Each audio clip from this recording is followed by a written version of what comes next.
자, 네. 뉴로메카는 아마 여러분들이 로봇을 갖고 계시다 하시면 레인보우 아니면 두산 로보틱스 아니면 뉴로메카일 거예요. 그리고 하나 더 붙이자면 뭐 로보티즈, 티로보틱스 정도 될 텐데 협동 로봇이다라고 해서 비교를 할 때 두산 로보틱스와 레인보우는 이제 넘사벽이고요. 어나더 레벨이고 3등 자리를 뉴로메카가 그 부동의 자리를 차지하고 있는 것 같습니다. 로보티즈는 사실 자율주행 쪽으로 가깝고 티로보틱스는 AMR과 그 스마트 팩토리 쪽에 좀 근접해 있기 때문에 협동 로봇 하면 레인보우, 두산 로보틱스, 그 다음이 뉴로메카인데 그런 관점에서 실제로 이 뉴로메카 대표한테 그런 인터뷰가 왔었습니다. 레인보우와 당신의 차별점은 뭐냐라고 얘기했을 때 이 대표가 직접 얘기한 게 뭐냐면 여러분들이 이 협동 로봇 시장의 생태계를 아마 공부해 보시면 SI라는 업체를 들어보셨을 거예요. SI는 한마디로 중개업체입니다. 이 로봇을 예를 들어서 내가 치킨 사업을 하고 싶은데 협동 로봇을 사고 싶다라고 하면 레인보우로 전화를 안 해요.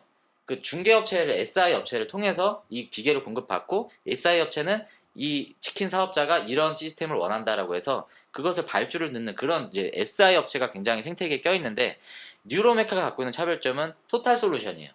얘네가 고객들의 니즈에 맞는 제품을 솔루션을 제공해주고 로봇도 공급해주고 거기에 맞는 너희들은 이런 구조를 갖고 있기 때문에 너네 구조에 맞게 이런 로봇을 써야 된다라고 해서 구독형 서비스를 가지고 있습니다. 그래서 소비자들이 원하는 로봇과 어떤 그런 가격 이런 것들을 최적화해 줄 수 있는 것을 갖고 있기 때문에 단순히 SI를 통해서 어떤 찍어내는 구조의 생태계가 아니라 자기들은 그 소비자들이 원하는 것을 생산할 수 있다. 그런 중소기업들을 향한 그런 라스 서비스라고 해요. 그래서 LAAS 많이 들어보셨을 거예요. 그래서 그런 구독형 서비스를 제공을 해주고 있고 서울에 본사가 있고 현재 대전에 있는데 대전은 레인보우도 대전에 있죠. 그래서인지 모르겠지만 자신들의 고향인 포항으로 100억 원의 투자를 해서 올해 7월에 착공 예정입니다. 그래서 이사 가요. 그래서 본사가 여기로 이사를 가고 최근에 서울에 전환사채를 400억을 땡겨 받았는데 그 중에 220억으로 성수동의 요 노른자 땅에 대도도금 빌딩을 샀습니다. 이거 뉴스 우리 옷장사에도 제가 올렸는데 지금 이렇게 되고 포항에는 요 신사업을 통해서 지금은 얘네가 인디를 한 1200대 정도 찍어낼 수 있는데 여기가 한 18,000대 정도 캐파가 올라간다고 합니다. 캐파 규모로 현 시점으로 보면 레인보우보다 뉴로메카가 훨씬 더 규모가 커요. 현재까지도. 그래서 아직은 삼성이 이렇다 할 어떤 인풋을 가하고 있지 않기 때문에 생산 규모로 봤을 때는 뉴로메카가 양산 규모는 좀 더 크다라고 저는 좀 보여지고 포스코와 굉장히 많은 접점이 있습니다. 여러분들 잘 아시겠지만 이거는 참고로 제가 가져왔고 최근에 1월 17일에 얘네가 IR을 했는데 그때 어떤 나이 많으신 분이 마지막 끝 무렵에 질문을 했대요. 이건 그냥 카더라라는 내용입니다. 토론방에 나온 뉴스를 제가 가져왔는데 거기서 나온 질문 3가지 중에 하나가 니들이 포스코와 뭔가 하고 있느냐. 그때 이 얘기를 했어요. 거기서 걔네들이 뭔가 자기들이 SI 투자자, 전략적 투자예요. SI 투자가 진행되는 것에 대해서는 긍정적으로 검토하고 있지만 대기업 투자 유치 확정은 전혀 사실이 아니다라고 한 얘기를 기자가 이 정보를 듣고 발표를 한 거죠. 그때 이제 주가가 여러분들 아시겠지만 굉장히 많이 떨어졌습니다. 그래서 보시면 굉장히 좋은 흐름으로 가다가 이때 11% 빠졌죠. 그리고 지금까지도 이 주가가 흐르고 있는데 이 뉴스가 한번 나왔다라는 이유로 이렇게 그러니까 포스코 때문에 얘네는 M&A 이슈에 항상 오르락 내리락 하기 때문에 이런 M&A 주가 변수가 위아래로 뜨는 회사이기 때문에 여러분들이 이 부분은 좀 흔들리지 않았으면 좋겠고 이 뉴로메카가 갖고 있는 성장 모멘텀에 좀 주목을 하셨으면 좋겠습니다. 뭐 인수가 되느냐 안 되느냐도 중요하지만 그런 관점보다는 투자를 하신다라고 하면 얘네가 과연 미래에 로봇 사업에 있어서 중요한 축을 가져갈 수 있는 회사인지를 좀 검증을 해보시면 좋을 것 같고 얘네 로봇이 이런 인디 얘네가 가장 베스트 스테디셀러예요. 그래서 인디 요 제품 중심으로 제가 예전에 영상 준비할 때 1년 전에 이게 없었거든요.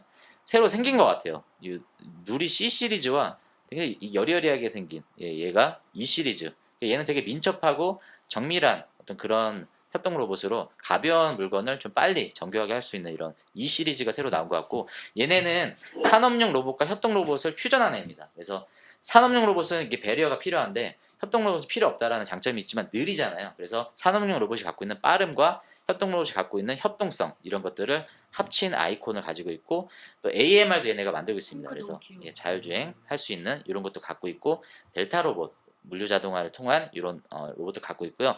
핵심 부품이 내재화도 돼 있어요. 그래서 포항의 공장에 이게 이미 양산이 완공이 됐다라고 이미 다 준비가 돼 있대요. 공장은 아직 짓고 있지는 않지만 모터를 자체 생산할 수 있는 공장과 기술력을 갖고 있기 때문에 가격 경쟁력을 갖고 있다. 아까 커스터마이징에 대한 부분들에서 고객이 원하는 로봇을 제어할 수 있고 이렇게 컨트롤할 수 있는 플랫폼도 얘네들이 갖고 있기 때문에 이게 벨이 울렸습니다. 파로스 아이 바이오 준비하시면 아리소님 마우스 좀 해주시겠어요? 네. 누르시고 시작하시면 네, 되겠습니다. 하겠습니다. 네. 네, 제가 준비한 기업 파로스 아이 바이오인데요. 파로스 아이 바이오는 그 AI 플랫폼 기반의 희귀 난치성 질환 신약 개발 전문 기업입니다. AI 신약 개발 플랫폼인 케미버스를 통해서 희귀 난치성 질환 치료제 중심으로 신약을 개발하고 있습니다. 그 AI 신약은 많이 아시겠지만 지금 제약바이오업계의 어떤 화두 같은 건데요. 신약 개발의 고질적 문제점인 막대한 비용과 오랜 개발 기간을 이렇게 AI를 활용해서 개발하면 평균 10년에서 15년 이상 이제 개발 기간이 걸리는 걸 절반으로 단축할 수 있고 1조 원 이상의 개발 비용이 3분의 1 이내로 절감한다고 합니다. 그래서 AI 신약의 대표적인 성공 사례로 모더나가 많이 언급되는데 AI 기술로 그때 백신 후보 물질을 타 업체들보다 빨리 발굴해서 개발했다고 합니다. 파로스 아이 바이오는 이런 AI 기반의 신약 개발 플랫폼 케미버스를 이용해서 신약 연구 개발에 활용하고 있는데요. 이 케미버스는 62억 건의 단백질 3차원 구조와 화합물 빅데이터 기반으로 신약의 내비게이션 역할을 한다고 합니다. 그래서 타깃 질환에 대한 최적 표적 단백질과 화합물을 자체 분석해서 발굴하고요. 이 빅데이터도 이제 기반으로 한다고 말씀드렸듯이 3,500만 종 이상의 논문 빅데이터 기반으로 단백질, 리간드 상호작용을 이용한 약물 활성 예측 신약 구조를 모델링하는 기술력을 보유하고 있다고 합니다. 이 리간드는 제가 여기 써놨거든요. 예, 이런 용어라고 합니다. 읽어도 모르긴 하겠네요. 예, 그래서 그 좀 네. 물질을 결합하는 그런 걸 얘기하는 것 같아요. 그래서 케미버스 플랫폼은 단백질 구조 분석 및 분자 상호작용, 에너지 계산 등을 통해 이 타깃 질환을 치료할 수 있는 최적의 화합물을 도출할 수 있는 그런 AI 신약 플랫폼이라고 합니다. 그래서 그 케미버스는 빅데이터와 인공지능에 기반해서 딥러닝 알고리즘을 이용해 독성이 검증된 후보물질의 적응증 확장 분석 역량을 확보한 플랫폼으로서 이 케미버스를 통해서 신규 파이프라인의 확대가 가능하다고 합니다. 많은 기업들이 이 AI 활용 플랫폼의 플랫폼을 갖고 있는데요.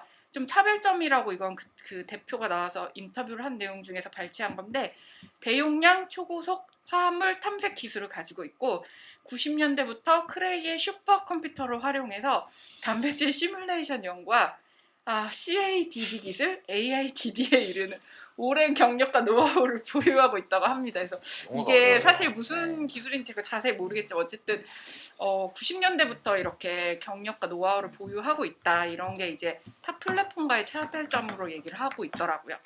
파로스 아이 바이오의 파이프라인은 이제 PH101 이게 이제 급성 골수성 백혈병 재발성 난소암 치료에 지금 활용되고 있고요. 지금 국내 임상 1상 실시하고 있고 여기 이렇게 일단 제가 이렇게 파이프라인들을 쭉 썼거든요. 그래서 대표적인 게 아까 말씀드렸던 것과 이 PH1501 난치성 대장암 악성 흑색종 3중 음성 유방암 치료제로 2021년에 FDA 희귀 의약품 지정 승인을 받았고 국내 병원 제약사와 오픈 이노베이션을 추진 중에 있다고 합니다.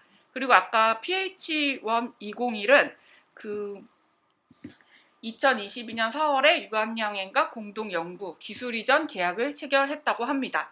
그 암을 발암을 시키는 KRAS의 다양한 돌연변이에 모두 적용할 수 있는 펜KRAS 저해제라고 합니다. 일단 이렇게 파이프라인을 갖고 있고요. 이렇게 있는데 일단 이게 제가 이제 파로스 아이 바이오하고 신테크 바이오가 이제 많이 언급이 돼서 근데 이건 제가 한 건 아니고 기사에서 발췌를 했는데 이 두 개가 어쨌든 대표적인 AI 신약 개발사잖아요. 그런데 이제 신테카 바이오는 글로벌 고객사의 AI 신약 개발 플랫폼을 제공해서 수수료를 받고 용역 서비스로 수익을 창출하고, 파로스는 자체 신약 연구로 약물의 기술 이전과 상업화 통한 매출 성과를 기대하고 있다고 합니다. 근데 약간 두 개를 제가 신테카도 보면은 사실 조금 각각의 다 장점이 있는 것 같아서 사실 어떤 게 더 뛰어나다라고 말씀을 드리기 전 좀 애매한 것 같다고 말씀드리고 싶고요. 일단 파로스 하이바이오의 투자 포인트는 희귀 난치성 질환 중심의 신약 개발이에요. 이게 희귀 난치성 질환은 여기까지만 해도 될까요? 네. 그 FDA에서 그 희귀 의약품 한해서만 조건부 판매 허가를 잘 내준다고 합니다. 그래서 일반 신약보다 수익 창출이 좀 빠르다라는 장점이 있습니다. 그리고 PHI-101 개발이 성공했으면은 그 아까 케미버스를 좀 판매할 계획도 갖고 있다고 인터뷰에서 말씀하시더군요. 네.